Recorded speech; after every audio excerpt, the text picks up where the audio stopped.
Now, this may be debatable, people, but I'll say it anyway. I think that if you are a diehard Return of the Living Dead fan like myself, then it might be a really good time in 2025 to be a diehard Return of the Living Dead fan, man. Pun intended, we're going to be eating pretty good this year, man. Not only do we have a direct sequel for the original Return of the Living Dead coming Christmas 2025, but we also got another film coming by way of, some Return of the Living Dead alumni from the first movie, man. And I will get to that in a second. I sure will. But I think what set this episode off was two things. It was the article I read on Bloody Disgusting. I think it was this morning, and I reposted it, and I was just like, confusion was all over my face, and anywhere else you can think of. I was just like, question marks everywhere, and I'm just like, what the fuck? What type of Return of the Living Dead news is this? Now, I had already known that this was an existing thing that was in development, but then when I read the rest of the article, I was just like, wait, what is going on, man? And I think the icing on the cake for me to do this episode, I'm freestyling this episode. I have no notes, no bullets, no points, no nothing, but there are points to be made. And again, the icing on the cake for me to do this episode was the fact that the official Return of the Living Dead website just gave us an even closer look at the new Tar Man. And I think the new Tar Man is going to be played by, Jesus Christ, man, what's the guy's name? I can't remember. I'll get to his name in a second, but the same actor that played Barlow in the 2024 remake of Salem's Lot. And he seems like he was a good character actor in that movie. We didn't get to see a whole lot of Barlow, and I know that was a big complaint for a lot of people, and some people even complained about how he looked. I thought the guy did a pretty good job being, pretty fucking creepy in that Salem's Lot, that Salem's Lot remake, man. I actually enjoyed that a lot. But if this guy's going to be the new, monster man character actor creature guy, then I'm all for it, man. And we got a closer look at Tar Man from the Return of the Living Dead direct sequel 2025. Now, for the uninitiated, yeah, there is a direct sequel coming. Everybody thought it was a reboot, myself included, because that was the information we were given at the time. The information, it was not a lot of it. We just knew that there was another Return of the Living Dead coming. It was like supposed to be a reboot, but they said that they were going to expand on the universe that the 5 movies have created as a whole. And then they gave us a director, a guy named Steve Walsh. And I remember looking up the movies that he did. He did these movies called Muck and Kill Her Goats, and I forgot what the other one was called. And nothing against the guy, man. I'm not a director, so I would not know what the first thing that it takes to direct the film. But I looked up parts of this guy's films, man, and they don't look good, man. I'm sorry. I'm no disrespect to Steve Walsh, but just the overall look of his films, the acting, just the overall impact that I saw from those sequences, the pieces of the sequences I've seen, it just didn't seem like a good movie at all, man. But I'm trying to stay optimistic with this new Return of the Living Dead sequel, because I'm like, every director, unless you're Uwe Boll, then you just can have you can have a stretch of bad films, but there's always one that stands out. I mean, shit, man, even Uwe Boll has got Rampage with Brendan Fleischer, and it's not an amazing movie, but it is the most plausible and most realistic movie. It's the most watchable movie for me, even though the content in there is just insane. Guy goes on a mass murder spree, shooting up the entire town, just innocent people he's just shooting up. But Brendan Fletcher sells it as such a guy that just snaps, for whatever reasons he has. I won't spoil the movie, but even Uwe Boll had a movie that I'm like, okay, this wasn't as bad as the other ones. I'm staying optimistic as far as Steve Walsh directing this new Return of the Living Dead sequel. And I'm telling myself, regardless of what he comes up with, it's not going to be anywhere near as bad as Return of the Living Dead Necropolis, which is the 4th movie, and Return of the Living Dead Rave to the Grave, which is the 5th movie. It's already better than both of those, and it's damn sure better than the 5th one. That shit was just completely disrespectful to the franchise and the lore that the franchise created in the first movie. Even the first 3 movies, to be honest, man. Those are the only ones worth a damn in this franchise, man. This is a series. I did a whole episode this was years ago, talking about how the Return of the Living Dead franchise deserves so much better. And that's just the standard that I hold it to as far as, zombie franchises out there. But we did get a new look at Tar Man. And if I got to mention Rave to the Grave again, Return of the Living Dead 5, it is kind of giving me vibes of Return of the Living Dead Rave to the Grave Tarman. Now, practically, I can respect what was put forth to recreate Tarman, because we've seen Tarman played by Alan Trutman in the first two movies, and then it was kind of like their own variation of Tarman in the third movie, but not quite. It was their own version of the first zombie we saw come out of the trioxin canister. And then in the fourth movie, nothing. And then in the fifth movie, he came back and the motherfucker's hitchhiking with a raver bus sign at the end of it, and then he just goes on his way. It's a really sad and disrespectful way to end the series, but obviously the series hasn't ended, because we're getting some goodies here. But it kind of looks like Tarman from part 5, but like this actor, the way he played Barlow, I'm hoping he can bring something that we haven't quite seen to the character of Tarman. It doesn't look terrible. And again, I can appreciate with Tony Gardner, who's a crazy special effects guy known in the business. He's done tons of films. Him and his crew were working on Tarman, the creation of Tarman, and some practical effects for film. So I can appreciate it practically. I'm hoping that the video that we got today is just Tarman standing there in the snow, in the graveyard. I think it's the Christmas tree behind them that we saw in the teaser trailer. I'm actually excited for this movie, man. It's one of my most anticipated movies of 2025, and I'm just trying to keep my fingers crossed and keep my hopes high. But not only are we getting, this is me going back to saying that we're going to be eating pretty good in 2025 if we're Return of the Living Dead fans. Not only are we getting a direct sequel to the original, but we're also getting a movie called Trash's Revenge that Linnea Quigley now has funding for, funding through Cinebacker. And there's a bit of a beef going on with the people that are making the new Return of the Living Dead and some of the OG cast members and crew members. Now, I don't know all the legalities and the things that have been said and the things that are going on. I just know that Linnea Quigley and Beverly Randolph, who played Tina in the original movie, they have not hesitated to be very vocal about the fact that they don't like that this new remake is, or this new direct sequel is coming.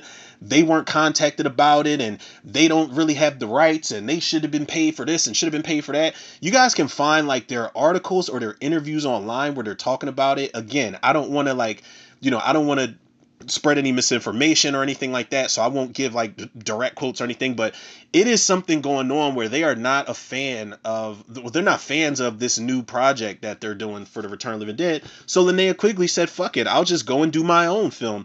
And again, I said she's getting funding through Cinebacker, but this is, I like the first time we heard about this, Linnea Quigley doing Trash's Revenge, I was like, listen, Linnea Quigley as Trash, when I was a little kid and I first saw Return of the Living Dead, zombie or not, man, I mean, she wasn't a zombie throughout the entire movie, but through the majority of it, she was. But that sequence where she gets naked in the graveyard and is dancing on top of the tomb, like, come on, man, who didn't hit puberty as a kid when they saw that shit back in the day, man? Linnea Quigley was one of my first on-screen crushes, one of my first zombie crushes, like, because there's that moment where she is a zombie and she's super pale, redhead and all, she still got the little leggings on, she's completely naked, and that homeless guy sees her peering through the smoke, and then even when she bites him, it's just like, I don't know, was it kind of worth it, or like what? I don't know, you tell me. I guess that says a lot about how insane I am. But nonetheless, man, as much as I love Linnea Quigley's character Trash in Return of the Living Dead, and as iconic as her look was, as iconic as that dance sequence was, even some of her lines are now considered to be classic quotable lines. As much as I enjoy all of that, it just really threw me off that we were going to get a movie called Trash's Revenge, because Trash is dead. Trash became a zombie. She was running with the pack. She was basically she wasn't the leader of the pack, but she was in the mix, man. When the zombies just take down the blockade of police in the rain, she's there. She's front and center, man, and she gets a lot of classic shots in the film.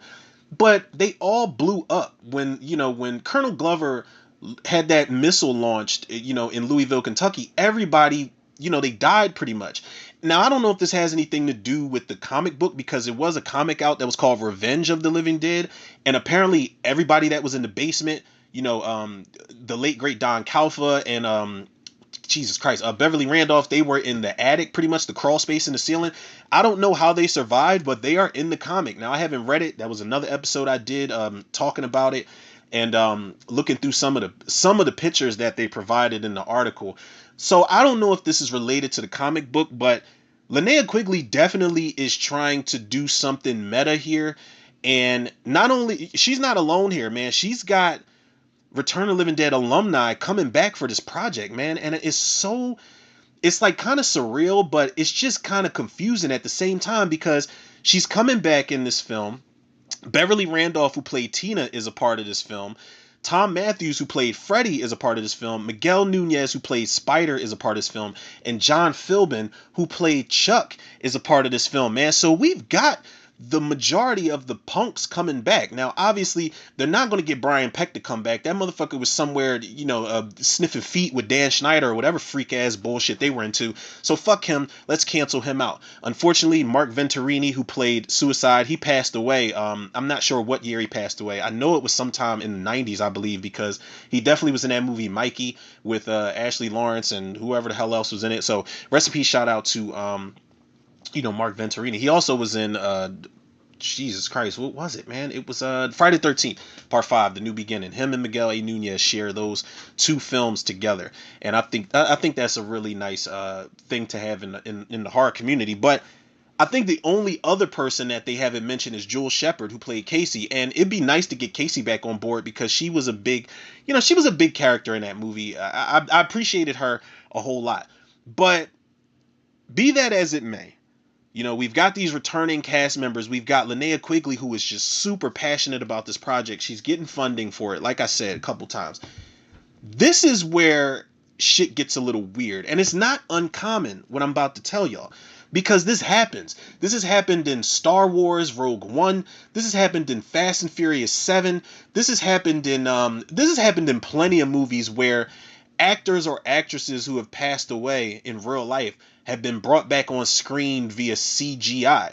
And, the movies I've named, some of them have done it amazingly. Some of them have done it and it's just a little cringeworthy and you can kind of tell. But I can still respect the effort that's put forth to bring back an actor or an actress who has passed away in real life. It's very bittersweet. Harold Ramis is another person I didn't mention who was in, they brought him back via CGI in Ghostbusters Afterlife. And that was one of the best resurrections of a character and an actor that I've seen on screen, and I actually had legit tears for that sequence that they brought Egon back for. Spoiler alert for anybody who hasn't seen Ghostbusters Afterlife. But I don't know, man. It's kind of weird because for this to have to get funding to get made, I'm not sure how well the CGI will be when they bring back James Karen and Don Calfa. Now, for people that don't know, James Karen played Frank. He was one of the You Need a Medical Supply warehouse workers in the first movie. Amazing fucking actor, man. He came back for Return of the Living Dead 2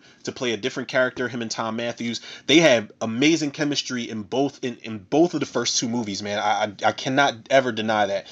But they're going to bring James Karen back as as Frank, and they're going to bring Don Calfa back as Bert. Not Bert. Ernie, the guy that worked at the resurrection, what was it, the funeral home. It was the resurrection cemetery, but it was the funeral home, and he was an amazing actor as well, man. But I don't know, it's really weird that they're going to resurrect these characters. I don't know how much screen time they're going to have.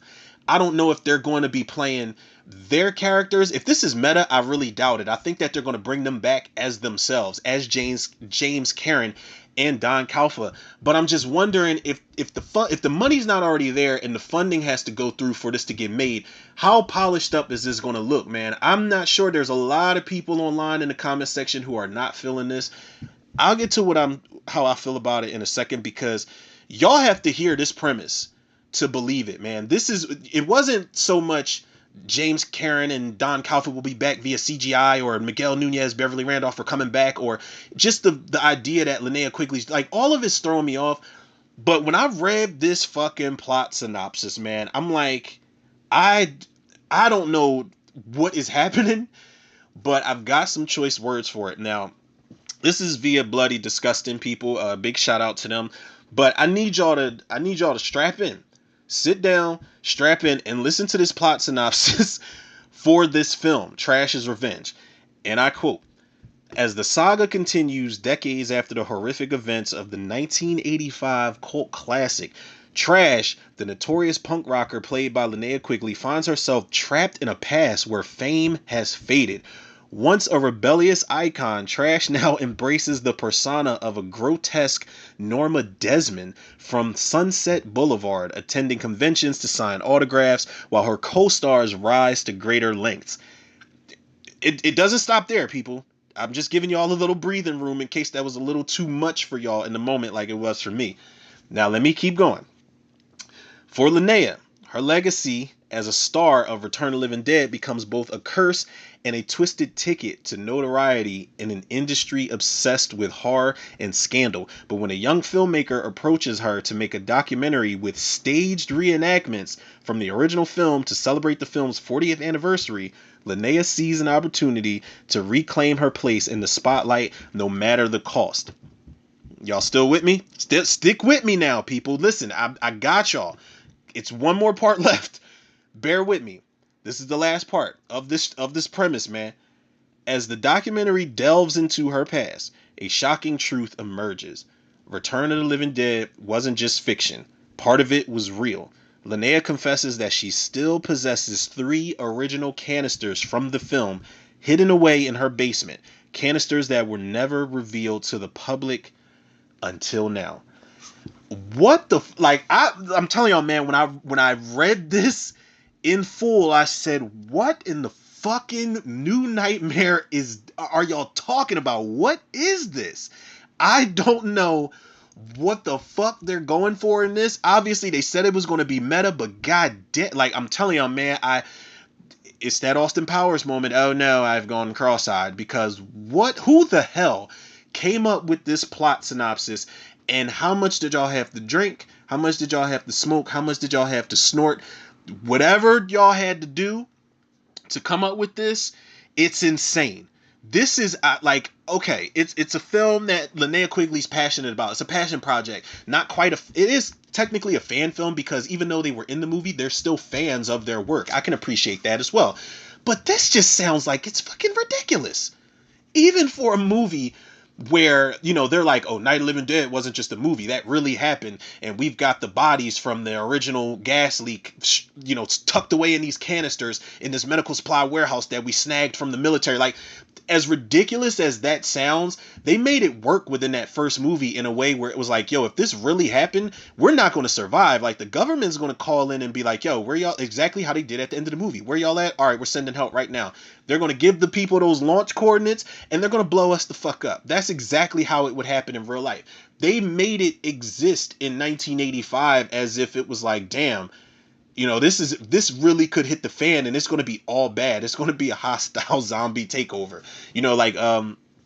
Tom Matthews said in the beginning to James Cameron's character, he's like, man, that's not possible. They showed zombies taking over the world, and that's exactly what they were doing when that trioxin gas was released. But this, with all the ridiculous things I've seen in the franchise, and that's including part 4 and part 5, this is by far the most insane idea that I've heard for a Return of the Living Dead film, man. It's just, I'm telling you, man, like, it is some new nightmare movie within a movie, life imitating art, imitating life, imitating art, imitating art, imitating life type nonsense, man. I'm just like, I have no clue. Like, I don't know if they're trying to up the ante. Like, oh, you guys are over there making a direct sequel without us. Cool, we're gonna new nightmare this bitch, and and take the meta self-referencing route, and we're just gonna go crazy with it. We're gonna bring back legacy characters and this, that, and other. That's all cool, man. But I'm telling y'all, man, my brain exploded reading this article, and I honestly, I say all that to say, I cannot wait to see if they pull this shit off or not. This is going to go one or two ways, people. I'm telling y'all, and I'm here for it. This movie is either going to be really interesting and really fun and meta and just doesn't give a shit about any of the other movies or anything like that, and they might even throw some shade to the direct sequel that's coming, or this movie is going to be hot garbage, man. And that is the majority of the comments that I've seen. The majority of the comments, even amongst diehard Return of the Living Dead fans, they are not feeling this at all, man. I was in the comment section earlier, and everybody's like, this sounds dumb, this sounds awful, I'm not sure about this. Like the majority of the responses are bad. They're not even just on the fence, they're just flat out bad responses, and nobody is a fan of what they're trying to do with this project. I'm here to tell y'all, man, like, listen, like I said, it's either gonna be really good or it's gonna be garbage. But there is nothing that Linnea Quigley or Steve Walsh with this new, direct sequel can do that is worse than Rave to the Grave. That fifth movie, I'm telling y'all, there is House of the Dead is better than Return of the Living Dead, Rave to the Grave. And y'all know, if y'all been keeping up with the show for the last couple years, man, y'all know how I feel about House of the Dead. We got some crazy beef. My beef with House of the Dead is, I don't know what's worse between that and my beef with Halloween Resurrection, but listen, man, and they make it a point to say that these two projects are entirely unrelated as far as the, Trash's Revenge and the Return of the Living Dead direct sequel. But I'm wondering how much money they are going to gather up for this film, because if you're going to CGI the late James Karen and Don Calfa, please don't listen. That's where a lot of y'all budget is going to go to. We're not going to accept no goddamn cartoon characters, man. We're not going to accept no, Sega Saturn cutscene type of nonsense, man. Some pixelated bullshit. No, they deserve better than that. I don't know a film that I've seen yet that has CGI'd and brought back James Karen or Don Calfa since they've passed away.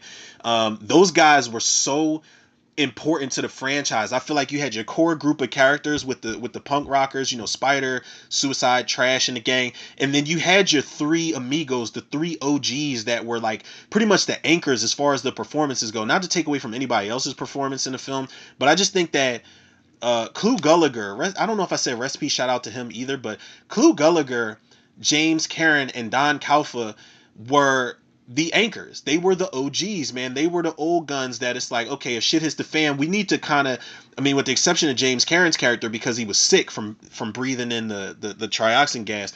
But for the most part, man, these are the guys that you kind of believe will take charge and kind of lead the pack out of there, the rest of the younger characters. And I just realized that they didn't mention bringing back Clu Gulager's character. So I don't know if it's just not going to be in the budget, even if they get the money. Did they tell themselves, yo, we can only bring back 2 characters? And honestly, if it were up to me, like I wouldn't be able to choose, man. Like if they said, listen, we've only got enough money for you to CG 2 characters, I wouldn't get any. I would just have a tribute to all 3, all the actors that passed away. Mark Venturini included as well. I would have a proper tribute to all of those characters just to be fair. I just think that not including, and I can't believe I didn't think of it until now, not including Clu Gulager, he has to be mentioned somewhere. If you got a tribute in mind for him that's separate from everything else, then that's fine. But don't just discard his character like he didn't mean anything. He was the alpha male of the bunch, man, and I think that was the type of important character to have in a zombie movie. You had to have somebody that was like, all right, this is the plan, this is what we're going to do, no, we're not going to do that, I'm not feeling that, and this is what we're going to do, and blah blah blah blah blah. I feel like that was Clu Gulager's character, and I loved his interaction. Every single interaction he had with Miguel A. Nunez Jr. was gold in that movie. They even had their little buddy comedy, or just buddy movie at one point when they made a run for it to get back or to go get help in the police car. But look, man, it's not a whole lot I gotta say about this. I wanted to keep this pretty brief, but I just wanted to run it by y'all, my thoughts on it. This is insane, man. Like this is some crazy shit right here. And I feel like, you know what? Let me see something real quick, people. Let me see if I can get Linnea Quigley in a very short video discussing. Okay, 6 months ago. There's a video from 1 month ago, Linnea Quigley's Trash's Revenge Christmas announcement. And then there's a video 6 months ago, which is a little less as far as the runtime. It says Linnea Quigley special announcement about Trash's Revenge. I don't know. Which one should we go with? Let's go with the one that was more recent, 1 month ago. Let's see what she says here. Shout out to let me pause this really quickly because I gotta put some specs. Shout out to Kings of Horror YouTube channel for dropping this, man. But let's see what she says in this announcement, just to add better context to what we're talking about here. You gotta love that theme song just never gets old. It says, help celebrate the 40th anniversary of The Return of the Living Dead with the original cast in a new film, Linnea Quigley's Trash's Revenge. Hi. First off, Merry Christmas and a Happy New Year. Now, before we get into the holiday cheer, I was wondering why I had Return of the Living Dead playing on Tubi in the background. I was wondering why Tina was crying. There is a video circulating by Steve Walsh, Living Dead Media. Ooh, she name dropping? They're doing a Return of the Living Dead, which is interesting because we came out with doing Trash's Revenge, and which is with the original cast members, and you know, our own little thing. We have singing. Meanwhile, very entertaining. Both of her dogs are fighting in the background. And so this is the guy that has been selling our merchandise, and we haven't got a penny from it. Oh. He's made a lot of money, and he continues to like put his finger in the air at us. So anyway, the pre-launch is right now, and then it launches December 20th. So we need your support. It would be great. The dogs are barking, of course, which always happens here. But we need your support, and, you know, back us on this. And it's on Cinebacker. So maybe you can remember that. Back us, Cinebacker. But I've sent a lot of people that have ordered things a bookmark, and people at conventions about it. So, again, Merry Christmas, Happy New Year, and let's kick ass in the new year. Gotta love that goddamn theme, man. Okay, so we just had confirmation that they've been selling merchandise and I guess figurines and things with the names attached to these characters and the likeness of these characters, and the cast members haven't been getting paid for it. So I think that was something along the lines of what Beverly Randolph was talking about in one of her videos. But I do think that's kind of crazy, man, because, you know, to just not include the people that were obviously Dan O'Bannon, rest in peace, shout out to one of the GOATs, man. Dan O'Bannon is no longer here to give his thoughts on how all of this is happening. The guy that was like Dan O'Bannon's right hand man, I think he was like the production designer, William Stout. I'm not sure if he's still alive or not, but I know he didn't want anything to do with the Return of the Living Dead Part 2, and he said that they had plagiarized like so much of the original script that he just didn't want any involvement in it, and he said that he would sue them if they used like his original designs and things of that nature. That's why they had to redesign Tarman the way they did. He looks a little familiar, but they had to redesign him for the most part. So I don't know how he feels about it, but obviously Linnea Quigley and Beverly Randolph have been the most vocal about it. I'm not sure how Tom Matthews and John Philbin, Miguel I'm not sure how they feel about it. I haven't seen them, you know, any interviews where they've spoken on it, but I do think it's kind of fucked up that, you know, if you're cashing in off of, you know, these people that were a part of this just historical film in the genre, man, and they haven't seen any money from it, I do think that's highway robbery for sure. I think they should be getting paid for it. You know, they even get paid when they go to conventions and things like that. So I do think they should be getting money for that.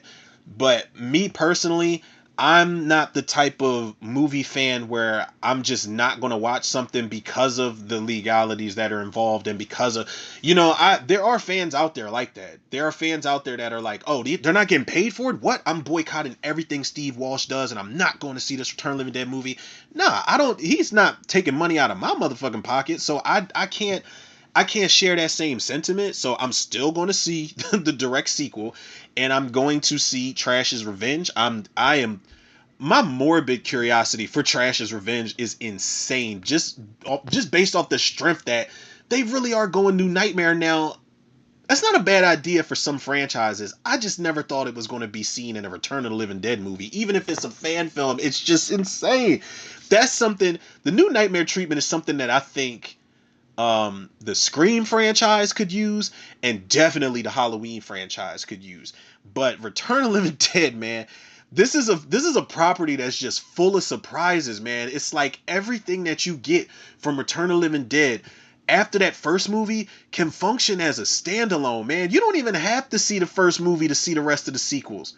You know, and I don't know how closely they're going to tie the first one into this new direct sequel, but I don't know, man. Some direct sequels pull it off in a way where you don't have to see the first one. If you didn't see, Halloween 1978, you could probably make it through Halloween 2018 and be all right. If you didn't see the first Candyman, you could probably make it through Candyman 2021 and be all right.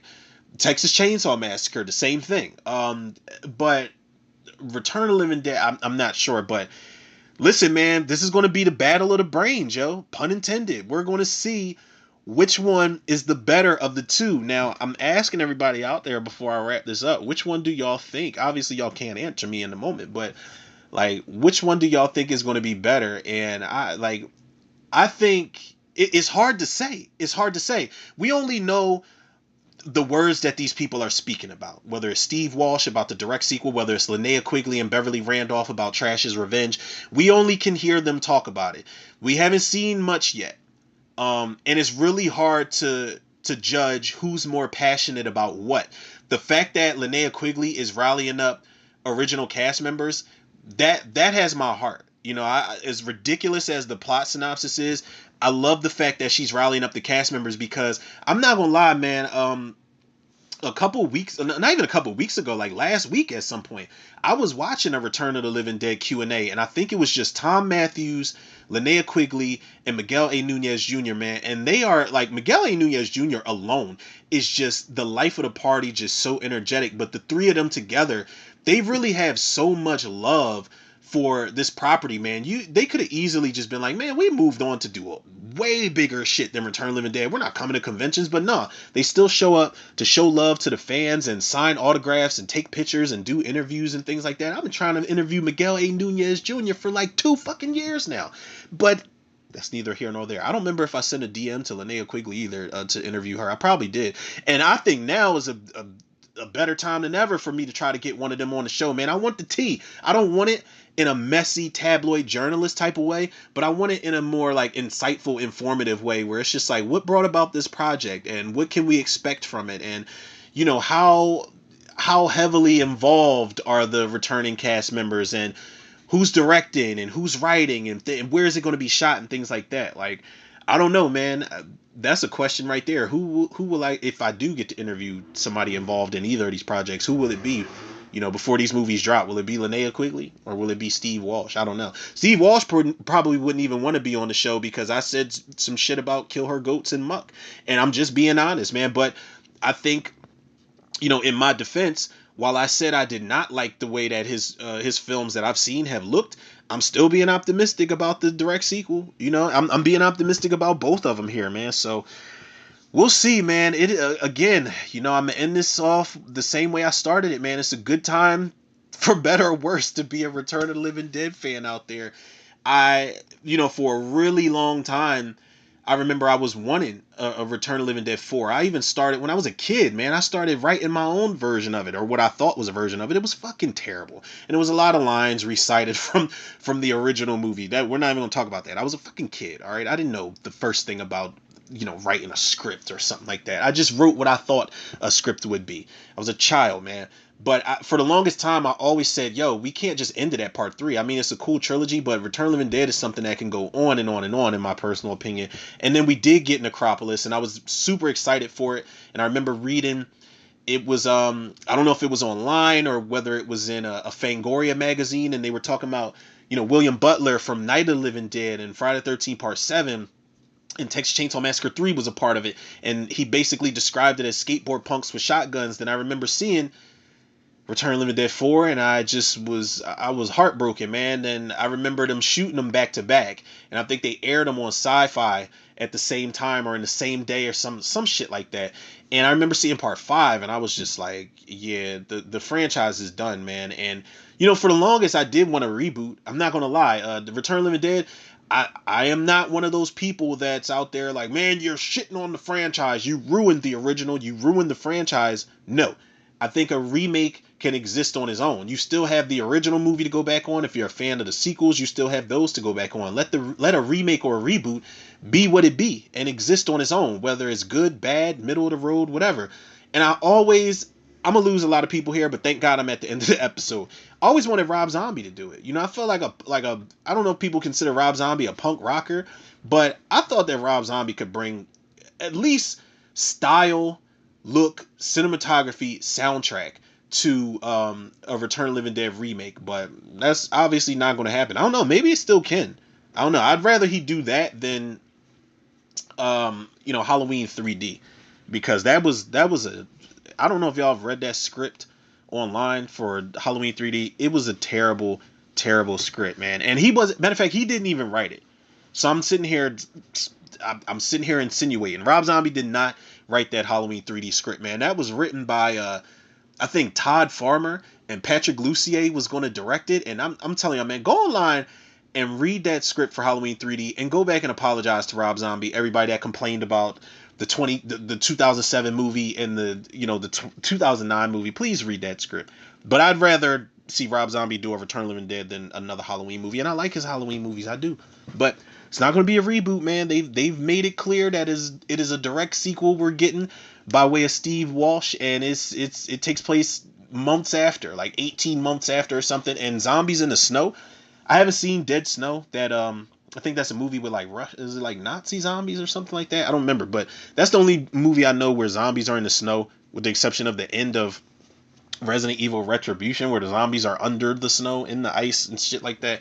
But it's going to be interesting to see, like I said, the battle of the brains, and the fact that they're damn near in competition with each other. Like, I don't know, man. I'll say this. I don't want this Trash's Revenge project to bite Linnea Quigley and company in the ass. Like, don't set out to make a movie with vengeance, even though it's called Trash's Revenge. Don't set out to make a movie with malice. Don't have your heart so set on, I'm gonna make a better movie than them over there, I'll show them. Nah, just focus on what y'all got going on over there, and just make a good fan film or meta film within a film, whatever it is going on. And let Steve Walsh, it is messed up, I will say, financially, as far as what's going on and them not getting paid for all of the merch and everything being sold in their likeness and in their names of the characters. It is fucked up, but let them go. If the movie crashes and burns, then it's going to crash and burn, and y'all can be able to sit back and say, yo, we got the better film. We told y'all that this guy wasn't shit, and we told y'all that he was robbing us blind of our royalties and things like that. So just let him go his own way, and y'all go your own way. And at the end of the day, people, in 2025, we're going to see who's the better film, man. But I'm telling you, my curiosity is getting the best of me in this moment, people. But you know how it be, people. Y'all already know where to go, man. And in case y'all don't, if y'all don't, y'all can follow the podcast on Spotify and wherever else you get your podcast from. Shout out Spotify for Creators. Follow me on Facebook, Instagram, and TikTok, Romero Tudor. Shout out to the Facebook movie group, The Cinemaniacs. And last but certainly not least, shout out to the Tudor reviewers, the listeners, the lovers, the supporters out there, man. If y'all can hear me winding down, then I'm winding down for sure. It is I think I'm going to be dropping this episode probably tomorrow. It's Wednesday. I just dropped my commentary for The Front Room. Y'all can check that out if y'all want. That was a fucking wild one, man. And I'm not saying Brandy was justified in some of the things she was doing later on in the movie, but Jesus Christ, man, I said it in my caption when I posted the episode. I said her patience that she had in the film needs to be studied. But if y'all can hear me winding down, it's because I'm trying to gear myself up to do this. I'm doing this commentary next for this Tyler Perry movie called For Colored Girls, and everything I've heard from every woman I've asked about it, it's the same thing. It is not going to be anything nice. They keep telling me that you may joke around in a lot of episodes, but this ain't going to be one of them. This is a heavy-handed film, and I told them, I'm like, all right, I'm ready for it. I've listen. I said this specifically to my sister. I said, if I've made it through Martyrs, the French version, not the American remake. I haven't seen the American remake. If I made it through the French version of Martyrs, if I made it through that entire commentary, then I can survive any movie on the Tudor Reviews podcast, people. By the time I saw Human Centipede, or at the time when I saw Human Centipede, I wasn't even doing the podcast, but I remember seeing that. I feel like if I can survive that, and what I've seen from Human Centipede 2, and survive a commentary for Martyrs, Let me repeat it. I can survive anything on a Tudor Reviews podcast. Now, if it's a heavy-handed movie, yeah, I'm not gonna be making no jokes. I already pretty much know a little bit of the content that's gonna be in there, and it's definitely not to be taken lightly. But I don't. I think what I won't do. I don't want to put like a PSA in the beginning, and put like a fucking toll-free number at the end of it. I made the not necessarily a mistake, but I did that in in when I did my commentary for Split, and it was Men's Mental Health Month, and I did like a whole, you guys can call this number if for mental health, if you need to talk to somebody.